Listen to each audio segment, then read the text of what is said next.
เตียกปุ่มเตียกมันในตะกาเขาในเมืองนายในกองมูน้ำมันนะกองมูในเลยต่างที่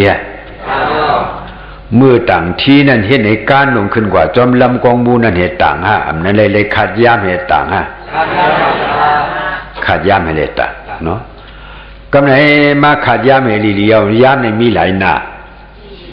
ฉีหน้าเนาะบ่ใครเมื่อเผาดีสิกองมูนั่นบ่ไหนดีเลยขึ้นนาในจังเผาดีเลยขึ้นนาในจังเผาในจังมีขึ้นนาตั้งโต๊ะเผาเผาขึ้นนาตั้งออกเผาเผาขึ้นนาตั้งซานเผาเผาขึ้นนาตั้งห้องเผาเผาเผากันแล้วเผาดีสิมันเผาดีทีมันก็เห็นเขาเมื่อขึ้นได้จังขึ้นผ่ายเดียวกันหรือกวนฉีก็ขึ้นฉีไปพอเมื่อเผากันแล้วเผาดีสิทีมันก็ยังหนังกันจะหือเมื่อคืนได้จังจะผ่ายเดียวกันในก็เหมือนหนังนันยาการดราเนี่ยเนาะอาสริยาวาท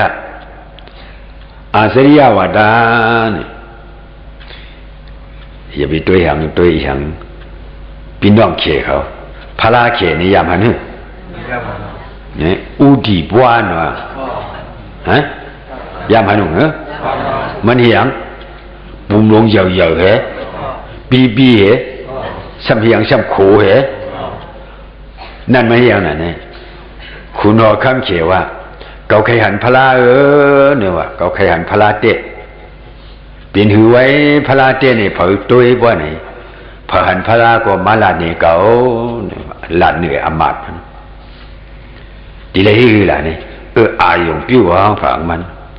เนื้อตาพระหันพระเจ็ดก็มาลาดเกาก็เนี่ยอมาตเขาเนี่ยอ่อนกันมาลับตาให้นั่งสมถะเอาวันมาลับตาให้นั่งเกาหันเมียวหนึ่งมาหันเมียวหนึ่งเกาหันเมียวหนึ่งมาหันเมียวหนึ่งก้อนหนึ่งมามันก็หันก็ลัดตีหัวคำเกาขาหันข้าพระเปลี่ยนหัวไอ้อามาดงปุ่มหลวงมันก็เหย่าเหข้าปีเหข้าเสียงโขงก็โมฮ่าสีโขยุ่งสีข้านาคีนางเอามีเหปอกพระในทีมขีมเอาเหปอกเนาะหมอยุ่มหมอโคเมื่อเตรียมอยู่ห่างอันเมื่อหันนั่นพระนั่นจากมาเตรียมเนี่ยจงออกมาห่างอุดิบัว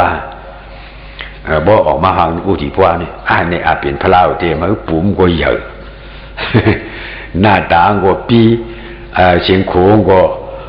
อาบดีแค่ไม่เนี่ยเอาเห็ดพระเนี่ยจังว่าอุดิบัวเป็นพระเชเดี๋ยวเขาก็เหมือนนั้นเนี่ยหันเผยหันมันอายงเผยอายงมันเก่าก็ซื้อมาก็ใส่อันนั่นก็ว่าเป็นตระอันนี้ก็ว่าเป็นตระนี่ก็ว่าเป็นตระเจ็ดนั่นก็เป็นตระเจ็ดเผยใครจ้างจังหือจ้างสติปัฏฐานมีหลายบ้างสี่บ้านี่จ้างกว่ากันเลยจ้างกว่าที่บ้านวนๆจะหือฮะจ้างกว่ากันเลยจ้างกว่านิพพานมุนโมยาสติปัฏฐานสี่บ้านไหนเนี่ยพระปิณเจ้าเขาก็หรือใช้สี่บ้านมีแทงฮะมีอันเขาอันกันจ้างเช่นในใครเป็นเจ้าบ้านเลยเปลี่ยนใครเป็นผู้กูบ้านเลยเปลี่ยนใครเป็นเจ้าบ้านเลยฮอเนี่ยมันฮอหรือสติปัฏฐานสี่บ้านเนี่ยจังดีไล่ยอมให้สติปัฏฐานสี่บ้านจังดีไล่โดก็เบอร์เส้นไหนอย่าไปเป็นวิวาทเปียกเปิงกันใต้เขาหนังกันก็อย่าไปเป็นวิวาทเปียกเปิงกันใครกว่าจ้างอันเลยจ้างแต่ใครกว่าจ้างกันเลยจ้างใครกว่ากรรมอันเลยกรรมเพราะมันเมียนในตติปัฏฐานတရားสี่บ้าอันนั้นเมียนในศิษย์ศาสตราสี่บ้าอันนั้นเมียนสองขันธปฏิสัตตมุปปฏิสัตတရားบ่ในสิ่งในเป็นตราหอดนิพพานเสียงที่เลยต้องไว้ซะเนาะบ่ห้ามเจ้าเช่นนั้นบ่ในวิวาทเอาที่เปียกเปิงกันบ่ในมือเดซ่าได้ตราเปียกเปิงกันใส่มากวนที่เปียกเปิงกันมุนเจ้าที่เปียกแตกย้ายกันตะกาตีแตกย้ายอันตะกาเก่าตะกาเมื่อจ้องเก่าจ้องเมื่อกรรมฐานเก่ากรรมฐานเมื่อบ่ในเก่าทานดังเมื่อทานนางบ่ในเด้เขาหลุยยังเมืองสุกเด่นกูยังกูกวนสุกกูยังสุกเมืองเด่นจังสุกกวนเฮาถูกโมกันเหบ่นี่เปลี่ยนสุกฮะบ่สุกว่านี่ เป็นตัวซาโดกันฮะพอตัวซาโดกันเนี่ยว่าในเป็นยานสู่กันมาเป็นยานสู่กันมายานซ่ากันมาปฏิขัดกันมาอย่างซาในเอาตระเฮเลติงกวยอันนั้นวันนั้นเอาเขาเปียกปึงกันบ่เนี่ยพิธาอิงปึงเนื้อตระเฮเลเอาวิวาทเขาเปียกปึงกันนั่นบ่เนี่ยตั้งกว่าเขาสังดี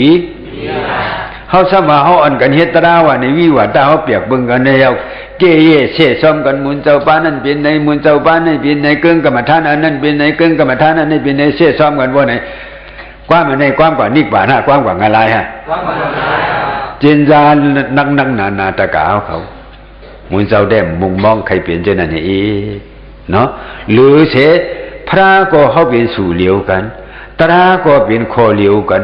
กวนก็เป็นกวนเมียวเหลียวกันในวิวาทเขาซ้ำเปียกปึงกันว่าในได้กันคิดกันว่าในจังดีอยู่กันเลย